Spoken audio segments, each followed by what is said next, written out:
Good afternoon. This is Francesco Barbera here with Chris Jones, and this is our twice monthly Zoom conference call where we're focusing on particular challenges, stumbling blocks, and issues that partnerships commonly encounter that uh, lead them astray, lead them in counterproductive directions. And purpose of these calls is basically to help keep partners on a learning curve about their partnership and keep their partnerships in a good place so they could focus on their companies and building successful businesses and all the things that make growing companies and entrepreneurship great. Uh, so today's call is focused on a the unpleasant situation that, in my experience, partners, um, struggling partnerships find themselves in, which is, when you kind of reach the point in your partnership where you realize, you know what, I just don't like my partner very much. I don't like the way that they are. I don't like the way they do things. My partner is, unprofessional. He's uh, um, lazy. She's self-centered, whatever it is. It's kind of fill in the blanks. Partners have reached a kind of conclusion about their partner, and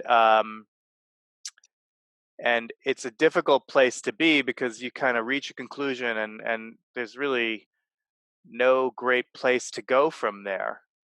You either uh, kind of part ways, and that process, which is something, we lawyers tend to get involved in that. We work on those kinds of partnership separations on a regular basis, and they're just not particularly pleasant. They can be messy, complicated, expensive, costly in terms of you know uh, either buying out a partner, or sometimes the business just has no future without the partnership.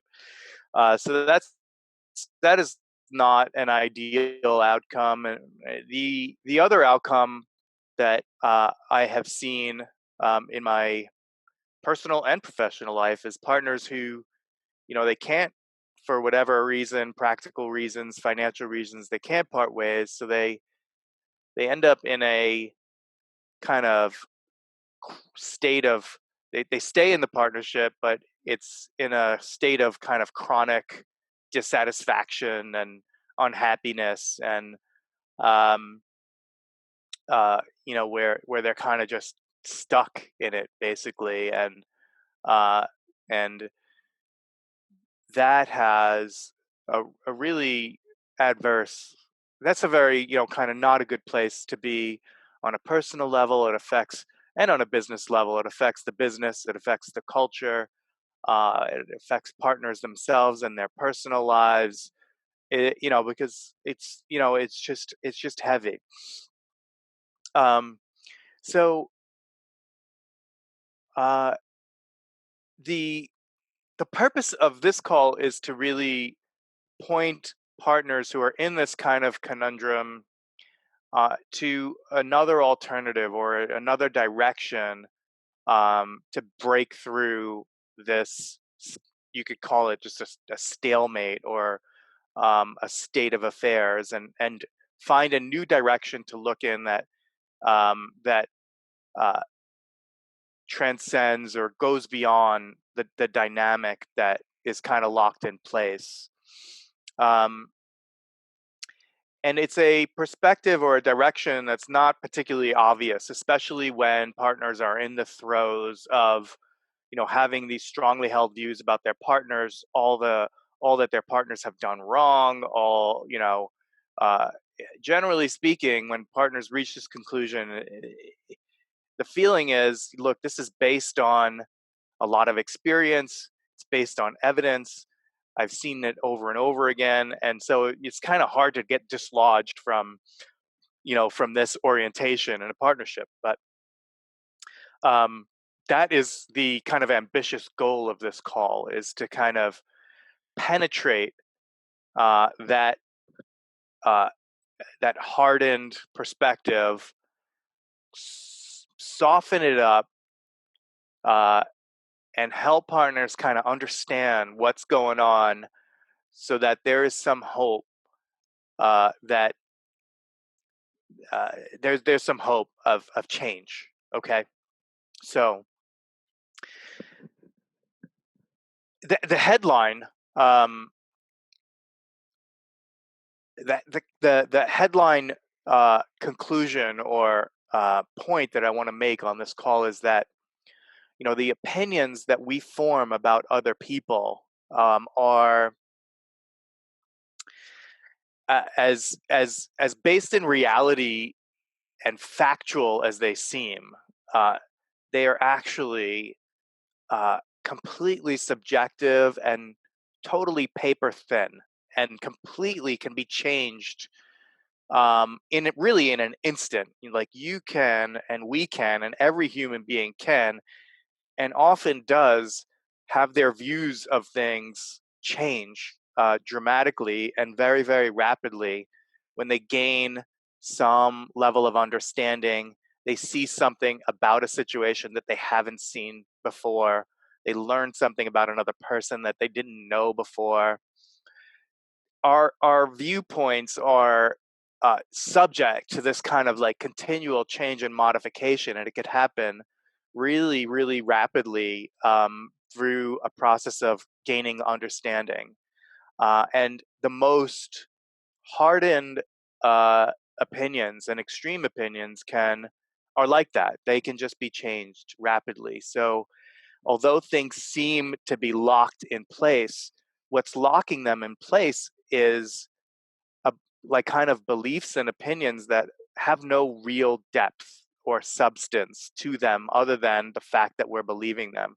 And once we kind of and let go of like our attachment to our own opinions and beliefs, it kind of opens the door to a whole new world of possibility, because now you're moving from "I know my partner, I'm right," to a state of, hmm, what is really going on here? What don't I understand?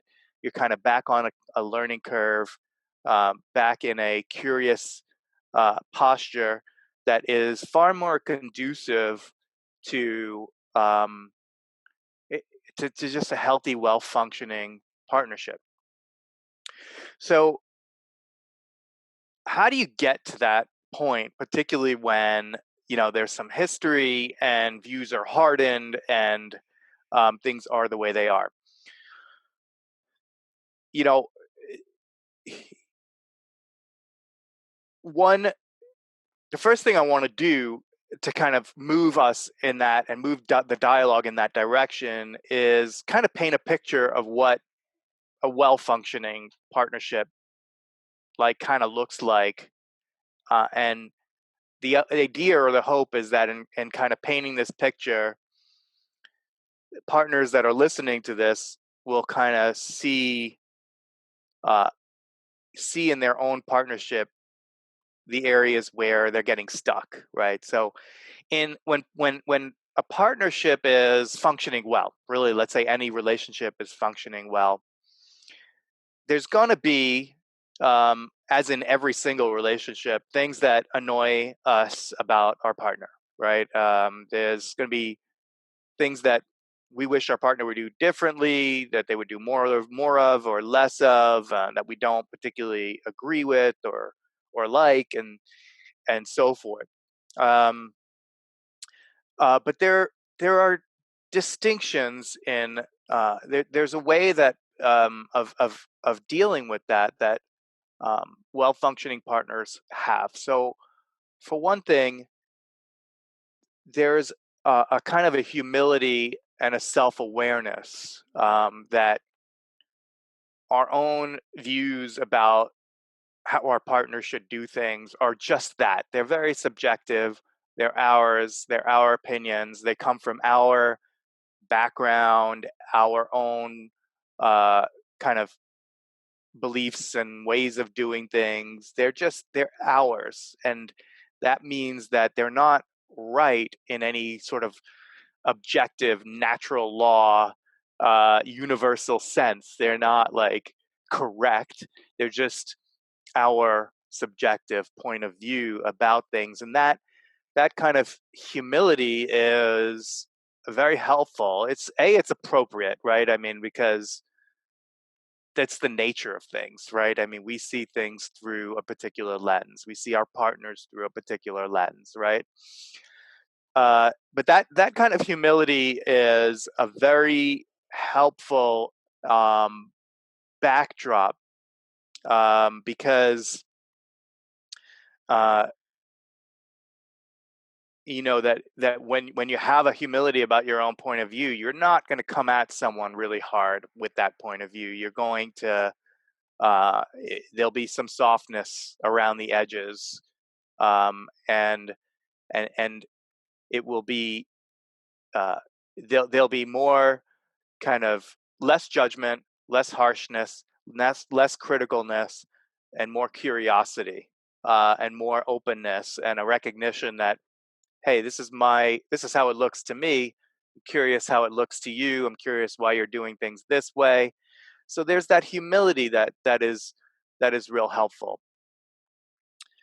The second thing that you see is that, a lot of times the the things that our partners do that we don't like or agree with can be real difficult for us to deal with, right? I mean, so that it might trigger a lot of emotional content for us. Like, there might be things like, for example, let's say our partner is disorganized, not tidy, not, you know just doesn't have a high level of organization. That might be really hard for us.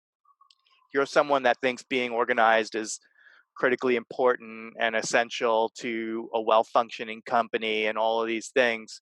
Having a disorganized partner can really get under your skin, and it could really trigger a lot of feelings: anxiousness, anger, frustration. Why doesn't my partner get this?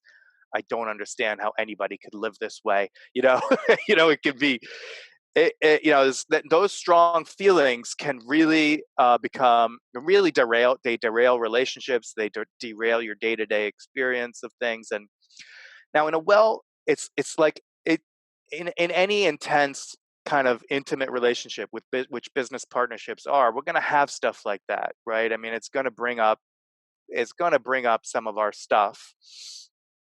And what happens in the better functioning partnerships is that partners know that that's going on, and when they know it's going on inside of them, so there's a certain amount of responsibility that people are taking for the strong feelings that are coming up. So they see, like, yeah, this is really getting under my skin. I appreciate that. I know my reactions are very strong.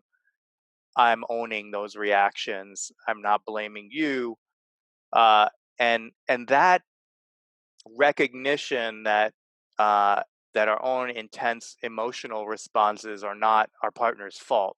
Our partners aren't to blame for it. That is something that's occurring within our experience, is also tremendously helpful in keeping the partnerships relatively stable, right? Because partners aren't projecting feelings onto each other. They're not spiraling down into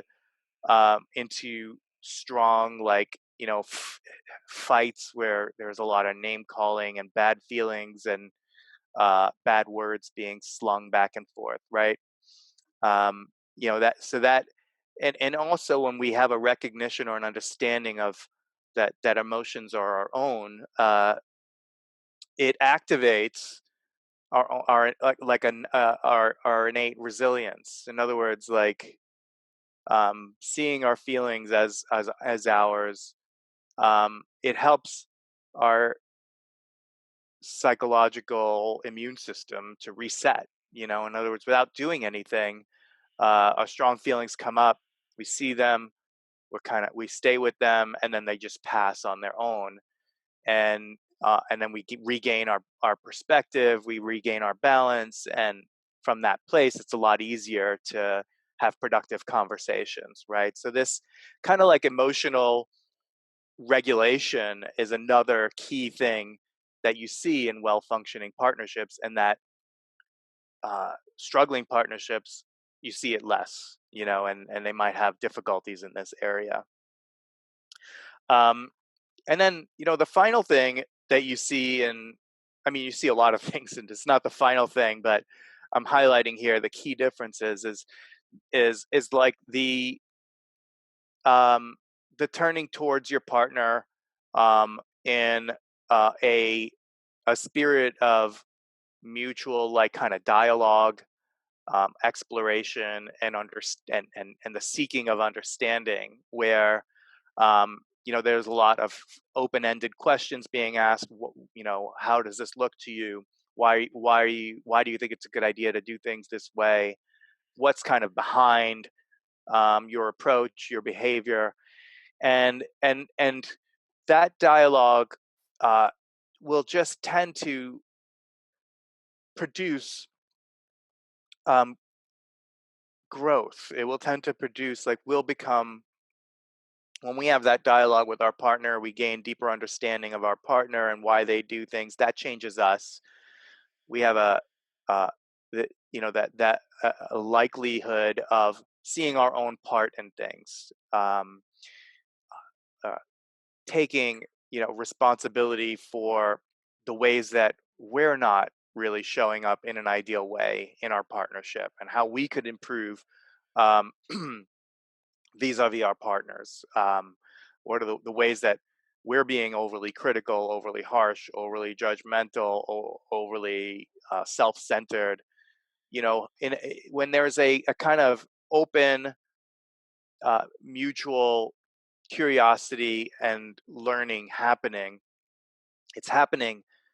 Uh, it's happening to us. We're the ones that are gaining a deeper understanding of ourselves and our partner. We're the ones that um, are growing in terms of how we're showing up in our business and in our partnership, and that kind of learning curve, that continual dialogue and deepening of learning and understanding and growth, is really a hallmark feature of well functioning healthy behaviors, and that are foundational to healthy cultures and uh, strong companies. So that's sort of like a kind of big picture of really the distinctions between um, well functioning and not particularly well functioning partnerships.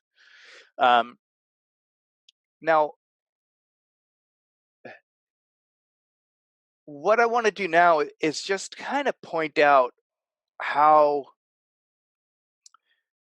opinions that we reach about our partners interfere with well functioning partnerships, right? So, when you form an idea about another person, it basically short circuits the ability to relate effectively with that person. To the extent that we have an idea about a person, our partner is blank, whatever it is. To the extent that we really believe that and hold fast to that belief, it's just going to get in the way. It's Even if it's a positive belief, it's going to get in the way, because you're just at that point relating to your belief, not to the person.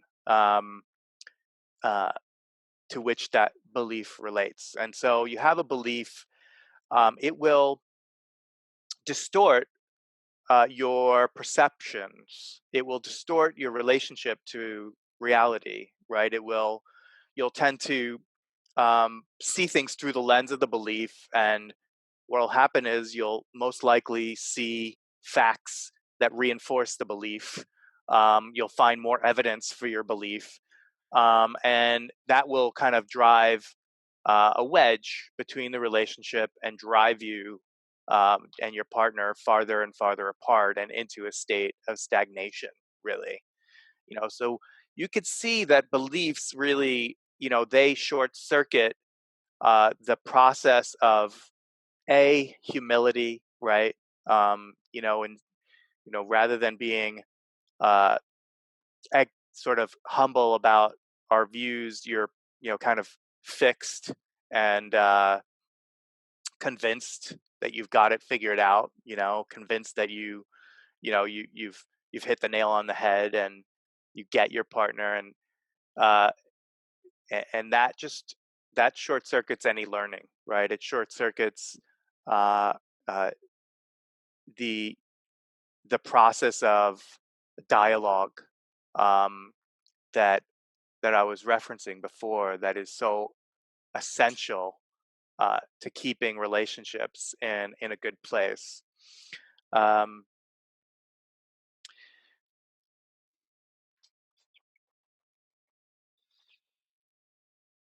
the other thing it does, you form an opinion about another person, and then you find you're constantly seeing all this evidence, like that backs up your belief, and you're just what I see is that kind of partners can get sort of obsessed with their partners and their partners uh like what their partner's doing or not doing, and like all of the focus then turns to partners, and that also can be tremendously draining and distracting, and uh it prevents. Oh, hang on 1 second. Okay. So that kind of focus, is so draining and distracting. It prevents self-reflection. It prevents, instead of being focused on the business, on the company, on the future, on customers, partners are just obsessed with each other and what their partner is and isn't doing, and that's just not good. You don't really want that state of affairs. And and Yeah, so the kind of what I'm pointing to here is that there's not a lot of benefit to really reaching conclusions about people, whether you like them or dislike them, or believe that they are uh, have XYZ quality.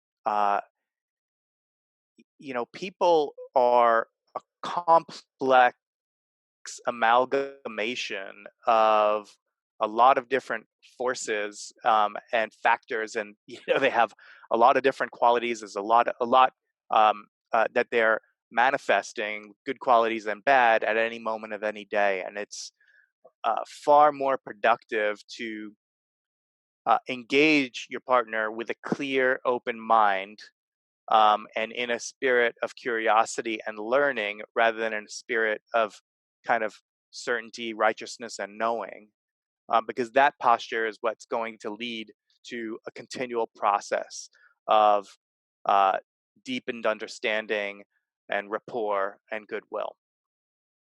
So, so hopefully uh, is that points listeners in a more productive direction uh, uh, when they're in this conundrum. So let me just, I don't know, Chris, if I want to just open the floor and kind of, I'd love to hear what you're hearing and what questions have come up for you. Yeah, I don't know where I've heard this, but I think it may have been Robert Wright, who's a professor at Princeton, say reality is a very persistent illusion, and I think that's true with beliefs, kind of like you're saying, right? Like we make these seemingly static decisions, and then everything is kind of confirming those underlying beliefs, even though they may not actually reflect what's happening in the world. Um, and kind of in that vein, I was talking to a friend this week who mentioned that in the course of his partnership, I think they've been working together for about 6 years. They've been friends, they've been frenemies, and they've been enemies. But the whole time, as that ebbs and flows, they've been really aligned in their purpose. And I thought that was a really interesting thing that he recognized, that this partnership moved in lots of different directions, and none of it was permanent. None of it was as easy as saying, I like this person, I don't like this person, and that's the end of the story. Yeah, that's a very cool story, Chris. I love that. I really appreciate that because um, because it's so true that there can be uh, such intense ebbs and flows in our closest relationships. There can be such intense swings in how we perceive and understand our partners. So I know in my experience, I have, um, let's say, my closest relationship is with my wife, and I've kind of gone through periods where I'm like, so down in the, I've been really down in the dumps. Like uh, uh, just she could do no right, and during those periods of times. But the saving grace for me was the understanding that this is how it looks to me right now. I know, that uh, that I that this perception and experience that I'm having right now is temporary. I'm not seeing things entirely clearly. It's going to change because it just will in time. That's the nature of things, and I just need to keep an open mind, and keep going. In the case of a marriage, the marriage itself and the family is the vision that keeps partners together through the tough periods. Well, there is a compelling, like in a business partnership, there's the vision behind the business, there's the mission, there's what you're building together, and that is often just a great reason to work through these difficult periods of time in your partnership to get to the other side, because there's you're building something great together. And so why let these temporary sort of ideas and opinions and beliefs kind of get in the way? It's just so nice to understand, like, that, just like you said, reality is kind of illusory.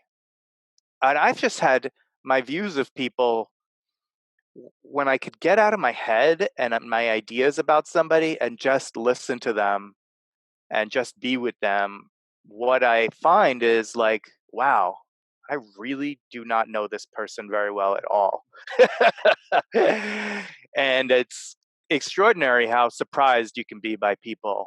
And when you begin to kind of really tune into their own being, their own intelligence, their own uh, what they're bringing. Uh, there's just tremendous value there in in in in being able to find that in another person and bring it out and appreciate it. That's just, when someone does that to us, we're like, it just feels great, but it also just brings out so much value, into a relationship. Another thing I'm kind of thinking about, uh, I've heard this a lot over the years from folks who say something to the effect of, yeah, never go into business with family or friends. This idea that if you are already in close relationship with someone in a personal way, that the friction of working together can cause you to dislike that person in that context. But in this perspective of holding on loosely to these beliefs, um, that and a lot of other kind of conventional wisdom maybe not so appropriate after all, because whether or not you like your family member, your brother, your friend, if you have that common purpose and you're holding on to these beliefs lightly, you're going to be able to ride those waves. Yeah, that's that. I agree with that. I mean, I think that that in family relationships and in business relationships, all the challenges are made of the same stuff. The content might be a little bit different. Like, instead of talking about keeping the house tidy, you might be talking about keeping the books and records tidy. Hmm. But what what is challenging, in both of those contexts is kind of the same, and it's really the human dimension of it. It's like navigating our own feelings around it, navigating the uh, emotions around it, the ego-based stuff, the difficult conversations, staying in a good feeling, maintaining goodwill, and so uh, that's hard in family relationships, and it's hard in business relationships too. Yeah. Do you have any, kind of process or insight into your own awareness of when you're kind of holding on to these beliefs that are informing kind of ebb in a relationship? Yeah, absolutely. I mean, it's obvious when we're holding on to a belief, because you can feel it. You just can feel the tension of it. It's kind of contrary to. It's really contrary to human well-being to have strong beliefs. Like whenever we're in a state of believing and clinging to belief, where um, you can feel it. A good example is like the political polarization. Like you could be sitting around a dinner table, like everyone's having a nice time, and then, politics comes up and everybody just gets all stiff and rigid. You know, uh, that's the effect of belief on human relationships. It, and you feel it. Um, and so when I have that feeling, and when I'm kind of feeling righteous, when I'm feeling rigid, when I'm feeling disconnected from uh, other people, I pretty much know that's what's going on, and that helps me to loosen up Mm, and open up the aperture, let go of whatever I think I know. yeah, that is a really great example, not only of the rigidity of the belief, but of how that dislike for somebody can really be based on nothing, right? Like people can leave that dinner table saying, "Oh, I can't believe my brother thinks this way. I can't stand him."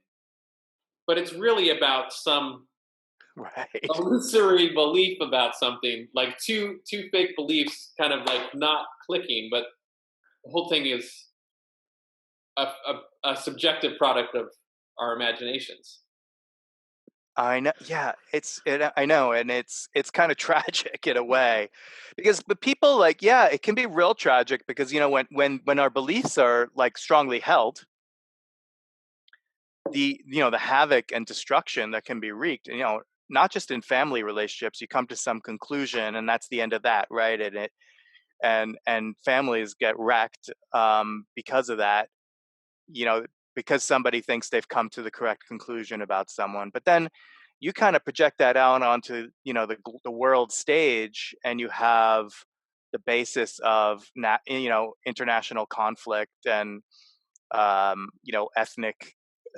ethnic strife and all these other things, and that play out on big and global scale, and it's all just what I mean. It's all just these ideas that people have in their head, and it's really not much more than that, because you kind of get people in a room together, and the same that Thanksgiving table dynamic I was talking about is really just where it's at, right? Yeah. When people are talking at a human level, like we're all the same, we're all, we all get each other, Mhm. then, get up into the conceptual mind and the believing mind, and that's where division resides Yeah. and conflict. So but it's built into human nature. It seems that, that the personal mind forms beliefs and ideas and conclusions. So it's not like we it's not like it's not going to happen, right? But it's really essential to understand what you're dealing with. To kind of understand that, just to have that humility around your own ideas so that you don't hold them too tightly. You don't, you hold them loosely, recognize them for what they are, which is really just kind of made up stuff, you know? You know, there was a podcast interview I heard a while back with Mark Andreessen, and he was talking about this idea that we really attach ourselves to our ideas and our beliefs. And he made an interesting analogy, which is, you know, in our kind of prehistory as nomadic beings, we didn't really, the idea of an idea or belief having value really didn't exist. Things that were valuable were the people in your tribe, the children you were raising, and of course you attach yourself to them because you want to protect them, nurture them, help them, live. Um, and we kind of transported those sets of ideas around protection, nurturing into these abstract forms of things that we're now creating. And kind of the end point is, you know, our ideas are not children that need protecting; they are just ideas.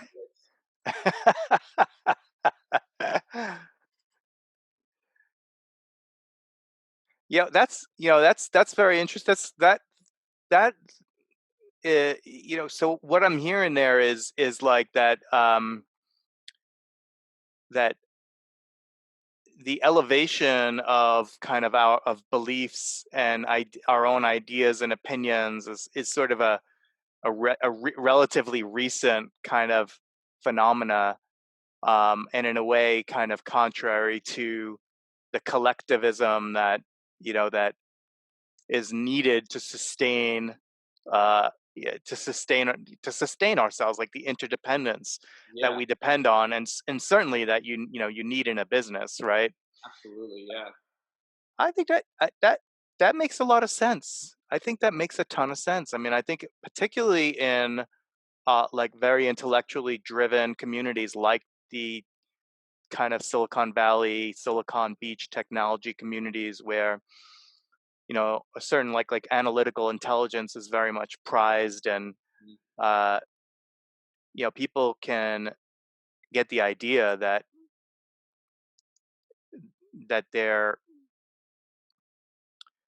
that translates into human relationships. That elevation of analytics and beliefs and that view of intelligence is helpful in relationships, and it's just not the case. yeah, definitely. Well, this was a great dialogue, Chris. I enjoyed it as always. Yes, me too. And okay, all right, thanks again. Till next time. Cheers. Bye.